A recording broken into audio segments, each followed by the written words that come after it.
We hadn't always been here, but the neighborhood has. Even before it was a neighborhood, and on Earth, this one had been here. Here for those that would be lost on those cursed grounds. Here for those who would die long before their real life ever truly began. Here for those who never really wanted to grow up. We come from different times, and we come from different lives, but one thing remains true of all of us. We lived on the earthly realm of the neighborhood at some point in our lives and died long before our time was supposed to come. We don't remember much of our lives in the cul-de-sac since the last member of our group joined us, and certainly we don't remember now when the next spirit comes. But here's what we do know. Rolf was the first to come. Unlike most of us, he was born in far-off lands, and even in the afterlife hasn't lost the touch of his old world upbringing. He moved to the neighborhood in 1889, before it was developed. The son of a shepherd, he and the rest of his family came to start a farm on the lands that would soon turn into a place we would all eventually reside in. He died in 1893. While tending to the family's animals, the bull broke loose from its pen, and, in Rolf's efforts to stop the beast, he was trampled to death. That is why, even though he brought many of his family's livestock with him in the spirit, he chose not to bring the cattle along. He continues to go on about the farm's business on a daily basis, but is more than happy to occasionally neglect them to play with the other children of the neighborhood. Johnny was always the lonely child. In fact, Rolf actually became his first human friend ever when he came to the cul-de-sac in 1908. 15 years after Rolf's death, his parents moved onto the grounds of Rolf's former farm not long after his death. With no other children around and no field work to take up his time as did Rolf's, Johnny drew into his own mind to a great extent. From there, Plank was born. Together they wandered around the countryside, climbing trees and getting themselves into trouble. Sadly, this didn't last forever, as a few years later, Johnny became bedridden with illness. In 1912, he died after a long battle of tuberculosis. He saw his imaginary friend Plank standing by him to his last breath. Even now in the afterlife, without the countryside to play in, Johnny still wastes much of his time frolicking through the backyards and the streets. Eddie was next to come. Eddie was born in New York City, but moved to the neighborhood in 1922, just as the Roaring Twenties were hitting full swing. The neighborhood, while still different, was beginning to take form from the fields of its past as families moved in and split up the lands that had once belonged to Rolf's family. Always a schemer, Eddie looked to do anything to bring some comfort into his very bare family life, even if it cost friendship with others. Eddie died in 1929 after one of his grand plans to swindle a sap backfired. He drowned trying to cross the local river after trying to run away from the angry kids that he had tried to deceive. Even in the afterlife, he keeps chasing after the almighty dollar. Sarah and Ed moved to the cul-de-sac in 1938. By the late 30s, the cul-de-sac had already nearly taken its final form as one of the pre-planned developments that became popular in the post-war era, or pre-war era. As brother and sister growing up in chaos of World War II, they had various ways of escaping their lives as children of a World War I ace and a working mother.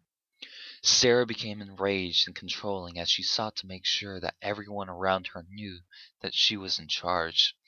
In an all-out attempt to copy off of her view of the hustle and bustle of her often working mother, Ed, on the other hand, went about it a different way. He just shut it out entirely. In fact, he shut out nearly everyone and everything in the world, entirely becoming what appeared to be a complete idiot. Ed chose to instead become completely involved with the monster movies and comic books that began to pop up after the war had ended. It wasn't long after that, in 1943, Ed and Sarah died in a car wreck as their drunken uncle was driving them to visit their grandparents. Naz came a time after the brother and sister. Naz was a flower child, uh, and turned establishment in 1958. She was a naturally beautiful girl that had always had a way with boys and men alike. She lived life on the whim and would often go flirting and playing without any intentions. She died in possibly the most horrible way of any children of the neighborhood.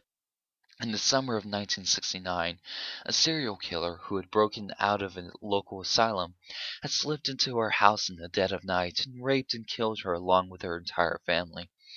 In the trauma of these events, she, in a similar way to Ed, shut out the world entirely and forgot about of her parents and siblings, which is why in the afterlife she doesn't ever receive demands from non-existent parents, unlike many of the others.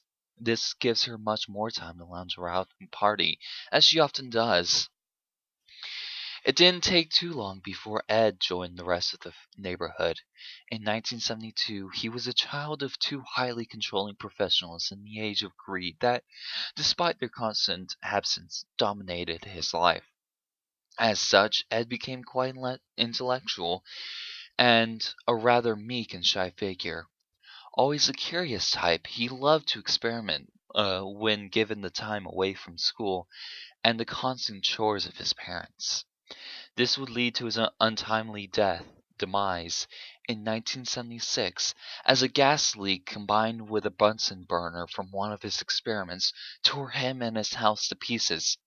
Being the timid and subservient type, between various misadventures, Ed continued to follow the written orders of his parents long after his death.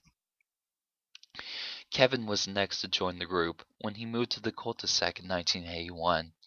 He was born to the day of Ed's death, and in many ways his polar opposite. Kevin came from a broken home and developed a bold personality. In life, he was cynical and angry and took it out on many of the other children. His abusive father would rarely pay him any attention in life and would end up bringing about the end of it. In his drunken rage, his father beat him after Kevin attempted to stand up to him. He died on the way to the hospital in the winter of 1989. His father spent the rest of his life in prison. In the afterlife, Kevin changed his perception in the opposite of the way his life really was, with a distant father who would shower him with gifts. However, he continued to maintain his bullying even after death. Jimmy was the last to come to the cul-de-sac. He moved to the cul-de-sac in 1987 and into the house where Naz once lived in. He was very overprotected by his parents, often locking him up in his room for hours and not letting him socialize with other children. Jimmy's parents' worst fears were realized when in 1988 he was diagnosed with severe leukemia. Jimmy lingered the final part of 1988 and all of 1989 in a state of near death until finally, on the New Year's Day, 1990, he passed away. The Kangar sisters were different from the other denizens of the cul-de-sac. They were never of the earthly plane of existence. Instead, they are children of demons, not too dissimilar from the succubi of human lore. They seem to possess abilities near impossible by the standards of others, such as the ability to appear nearly anywhere instantly. They were sent from hell to torment the already tortured souls of the neighborhood. Surprisingly, they were attracted to the Eds for an unknown reason. Although it is speculated that they are the weakest-willed members of the neighborhood and are seen as easy targets by them. Despite that, they are universally loathed and often feared by everyone, including the Eds. In 1991, to prevent any other deaths, the town was quarantined by the FBI and the U.S. Army. They also did it to prevent any Al-Qaeda activity, just to see if any terrorists would talk about their plans there. But the only activity there in the cul-de-sac was paranormal activity. Many of ghost hunters that went to the cul-de-sac had been reporting sounds of children, stuff moving around, and they even saw the ghosts of animals that belonged to Rolf. In 1999, the FBI lifted the quarantine off the cul-de-sac as they found nothing related to what they were looking for. In 1903, on the 110th anniversary of Rolf's death, the last family left the cul-de-sac. Ever since then, the cul-de-sac has been abandoned, a warm spot for ghosts, but mostly the Eds.